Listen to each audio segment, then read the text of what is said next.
आज की इस क्लास में हम बात करेंगे 20 सितंबर के करंट अफेयर्स। ठीक है, तो चलिए फिर करते हैं अपनी क्लास को शुरू करंट अफेयर्स की।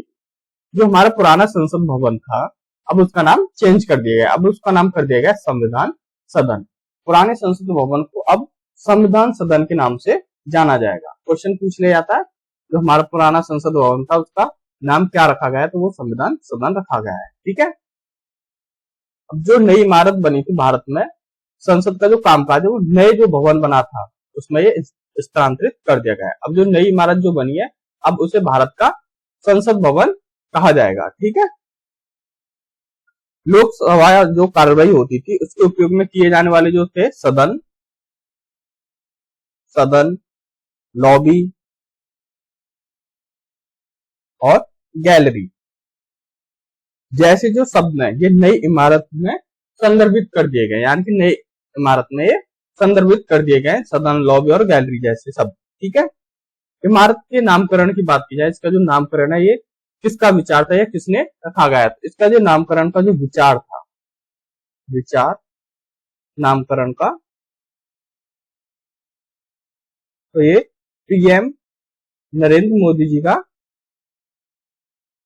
ये विचार था कि जो पुराना संसद भवन उसका संविधान सदन नाम रखा जाए। ठीक है, चलिए वीडियो अच्छी लगा रहे लाइक शेयर एंड सब्सक्राइब जरूर कर लिया करो। चलते अपने नेक्स्ट पे। नेक्स्ट की बात करें, TRAI तराई ने प्रवेश शुल्क बैंक गारंटी को युक्ति संगत बनाने की एक सिफारिश की, जो की है TRAI ने, भारतीय दूरसंचार नियामक प्राधिकरण यानी कि TRAI तराई। इसने प्रवेश शुल्क और बैंक की जो गारंटी होती है उनके युक्तिकरण पर सिफारिश इसने जारी की है। ठीक है, बैंक गारंटी परामर्श जो पत्र है वो 26 जुलाई 2022 को जारी किया गया था। ठीक है, बैंक गारंटी परामर्श जो पत्र था वो 26 जुलाई 2022 को जारी किया गया था। सिफारिश की जो मुख्य विशेषता थी वो यूएल और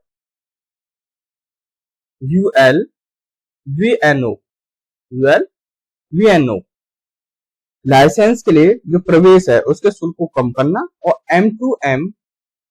M2M ऑडियो कॉन्फ्रेंसिंग और ऑडियो टेक्स्ट या वॉइस मेल सेवा और ISP या C के लिए कोई प्रवेश शुल्क नहीं देना है, ये इसमें शामिल किया गया था। ठीक है, चलिए चलते हैं हम नेक्स्ट पे।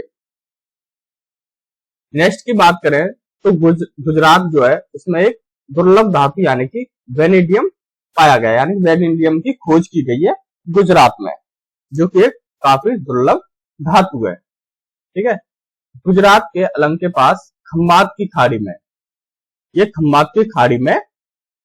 ये जो धातु है वेनेडियम, ये यहाँ पर इसके अंश पाए गए हैं, जो पाए गए हैं खंबात की खाड़ी में गुजरात में। ठीक है, बात करें GSI जो है हमारी GSI जो है ये भारतीय भूवैज्ञानिक सर्वेक्षण है, इसके नमूनों पर ये शोध करता है। ठीक है, ये भारत के अपतटीय तलछट में वेनेडियम की मौजूदगी की पहली रिपोर्ट इन्होंने ये जारी की, जो की गई GSI के द्वारा। ठीक है, ये पहली रिपोर्ट है ये GSI की, यानी भारतीय भूवैज्ञानिक सर्वेक्षण की, जिसमें वेनेडियम पाया गया है। ठीक है, वेनेडियम का जो उपयोग, अगर इसके उपयोग की बात करें, इसका उपयोग किसमें होता है वेनेडियम का, तो इसका जो उपयोग है वो मुख्य रूप से स्टील मिश्र धातु के उत्पादन के लिए किया जाता है, इसका जो उपयोग है। ठीक है, मैं पूछ लिया वेनेडियम का उपयोग मुख्य रूप से किसके लिए किया जाता है, तो ये स्टील और मिश्र धातु के उत्पादन के लिए किया जाता है। ठीक है, क्वेश्चन हमारा ये बनता है, तो वेनेडियम की खोज कहां पर की गई है, तो ये गुजरात के खंबात की खाड़ी में। ठीक है, जो कि एक दुर्लभ धातु है, इसका जो उपयोग है वो स्टील मिश्र धातु के लिए उत्पादन के लिए किया जाता है। ठीक है, जो इसकी रिपोर्ट है वो किसने की है, तो वो GSI ने की है। इसने GSI मतलब भारतीय भूवैज्ञानिक सर्वेक्षण। ठीक है, चलिए चलते हैं नेक्स्ट पे। बात करते हैं S&P ग्लोबल ने भारत का जो वित्त वर्ष है 2024, यहाँ पे 2014 हो रहा है, 2024 है, इसके विकास अनुमान को संशोधित जो करा है वो 6.6% कर दिया गया है, जो किया गया है 6.6% S&P ग्लोबल के द्वारा। ठीक है, वित्त वर्ष 2024 के विकास के अनुमान से ये संशोधित किया गया है। अप्रैल और जून के तिमाही में मजबूत वृद्धि के कारण S&P ने यानी ग्लोबल मार्केट इंटेलिजेंस ने वित्त वर्ष 2024 के लिए भारतीय जो विकास दर का अनुमान बढ़ाकर 6.6% कर दिया, यानी भारत की जो विकास दर है वो 6.6% की वृद्धि से ग्रोथ करेगी। ठीक है, ये अगस्त की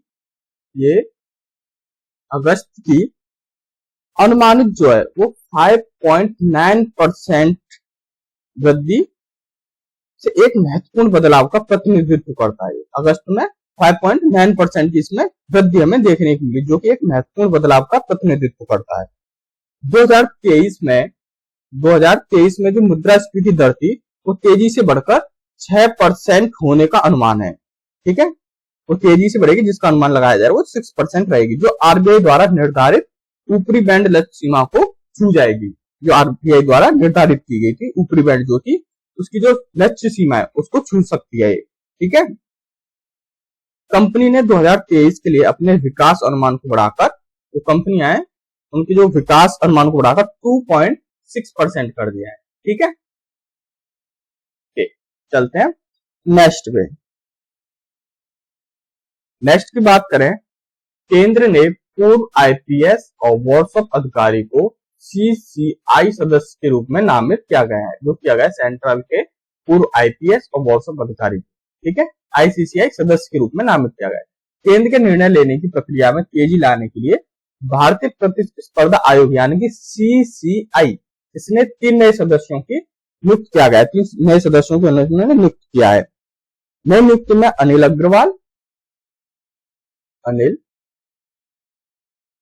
अग्रवाल और श्वेता कक्कड़ और दीपक अनुराग।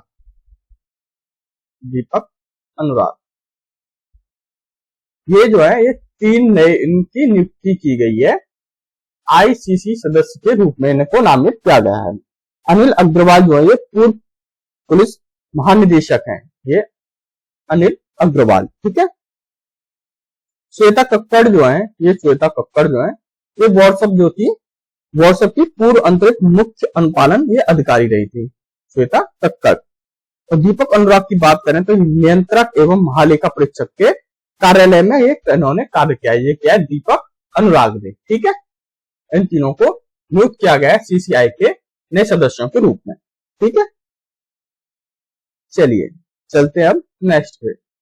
नेक्स्ट की बात करें, DARPG द्वारा यानी कि केंद्रीय मंत्रालयों के प्रदर्शन पर 16वीं जो रिपोर्ट है वो जारी की गई है, जो की गई है DARPG के द्वारा। DARPG का मतलब होता है प्रशासनिक सुधार और लोक शिकायत विभाग। इसने अगस्त में 2023 के लिए केंद्रीय लोक शिकायत निवारण और निगरानी प्रणाली यानी कि GPGRAMS मासिक रिपोर्ट इन्होंने ये जारी की, जो कि 16वीं रिपोर्ट है। ठीक है, ग्रुप की जो ए श्रेणी है, ग्रुप ए जो श्रेणी है उसमें कृषि विभाग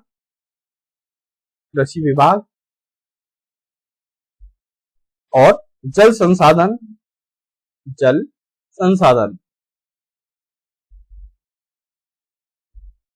और मंत्रालय शीर्ष पर ये रहे हैं। ग्रुप ए की जो श्रेणी में वो कृषि विभाग, जल संसाधन मंत्रालय शीर्ष पर रहे हैं, ये सबसे ऊपर रहे हैं ये ग्रुप ए की श्रेणी में। ठीक है, लगातार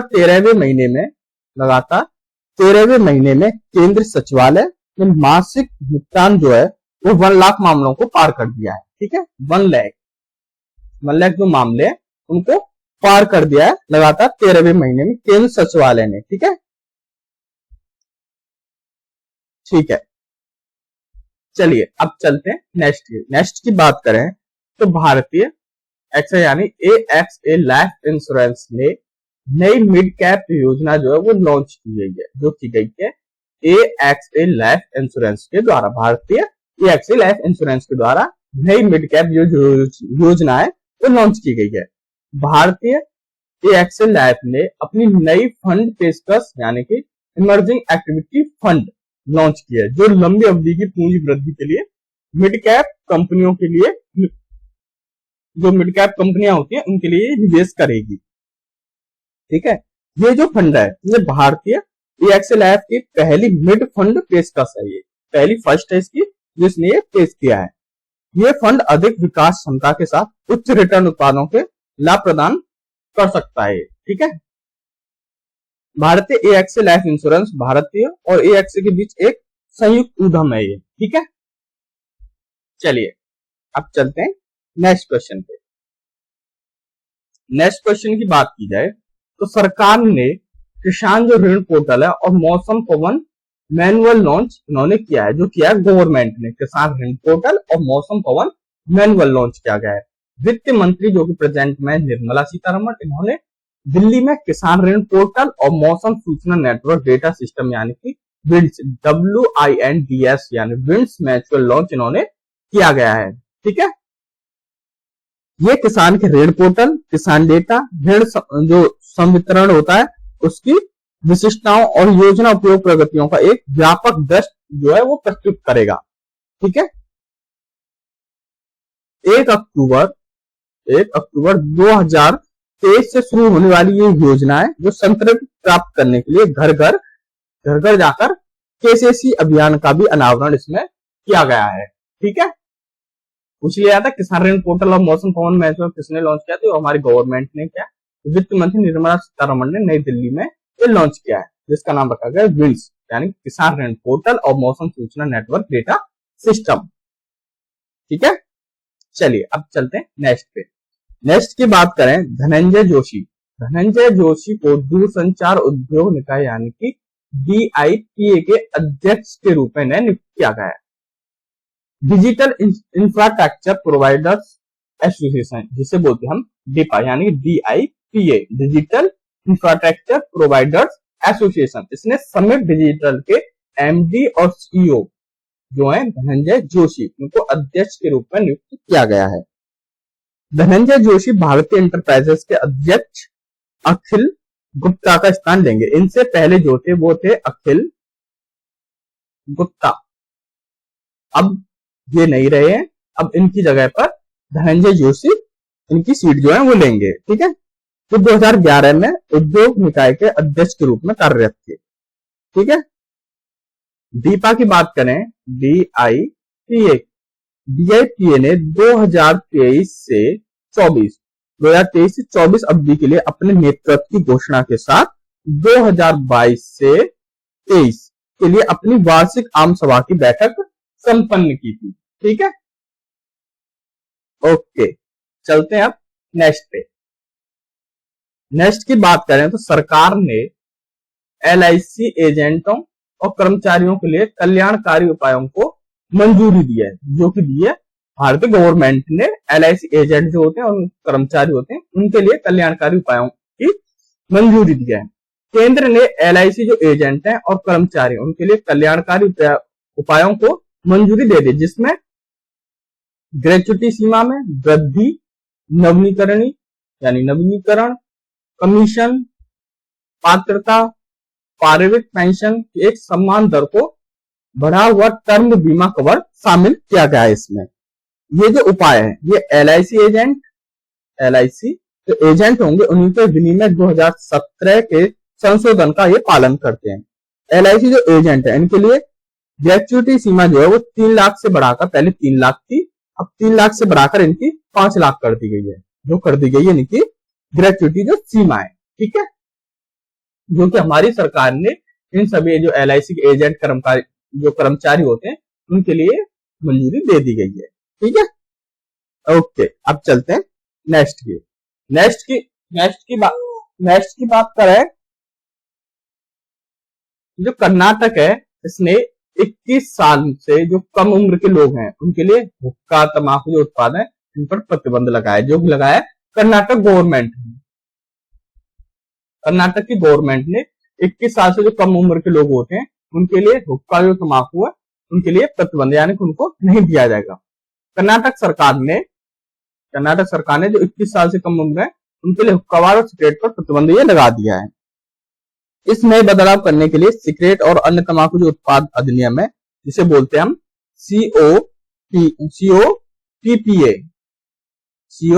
COTPA, इसमें संशोधन किया गया है।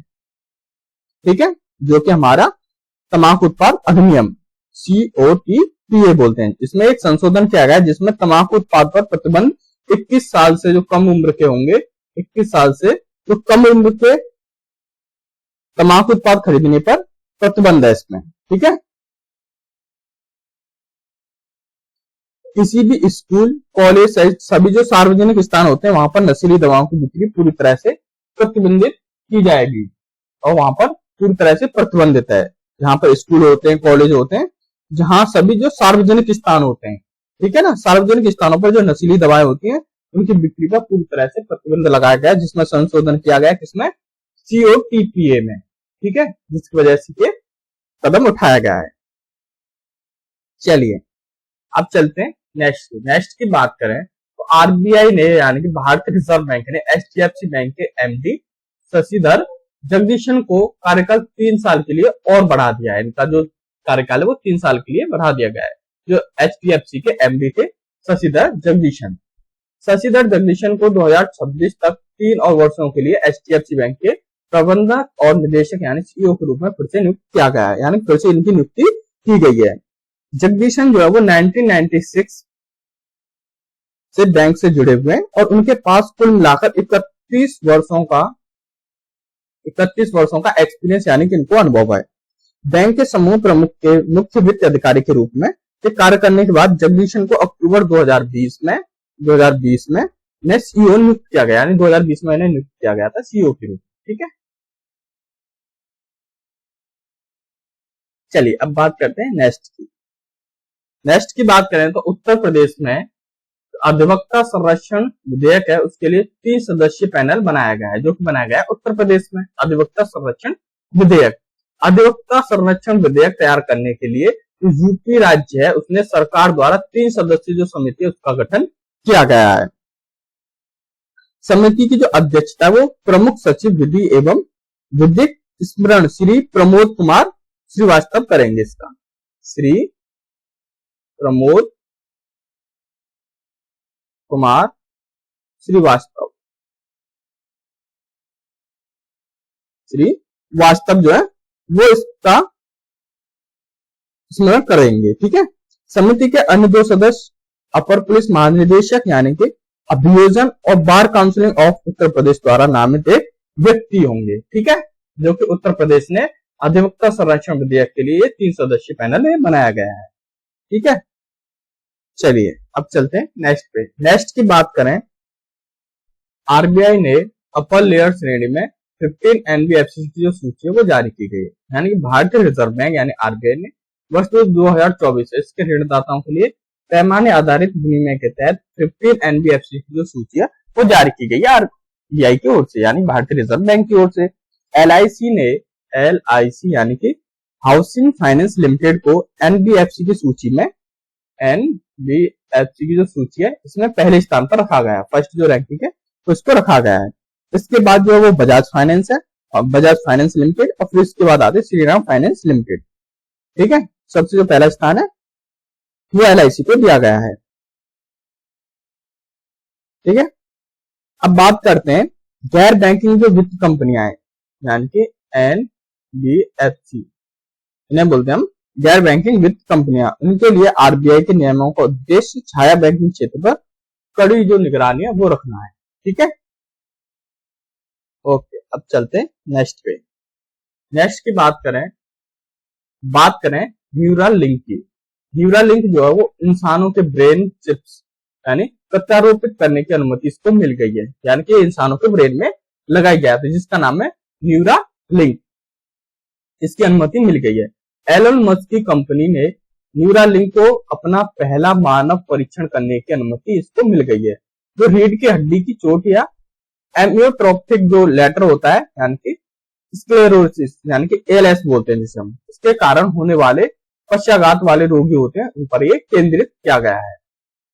एमियोट्रोपिक लेटरल स्क्लेरोसिस यानी कि एएलएस, इसके पश्चवाद वाले जो रोगी होते हैं उन पर ये केंद्रित किया गया है। ब्रेन कंप्यूटर इंटरफेस यानी कि बीसीआई, जिसे बोलते हैं हम ब्रेन कंप्यूटर इंटरफेस, इसके प्रत्यारोपण को स्थानांतरित करने के इरादे के लिए जिम्मेदार मस्तिष्क होता है उसके एक विशिष्ट क्षेत्र में इसे रखा जाएगा। क्लिनिकल परीक्षण लगभग 6 साल तक चलने की इसकी उम्मीद है। जो परीक्षण चलेगा वो 6 वर्ष तक इसका परीक्षण चलता रहेगा। ठीक है, धन्यवाद। आज के लिए बस इतना ही। मेरे चैनल में जुड़े रहने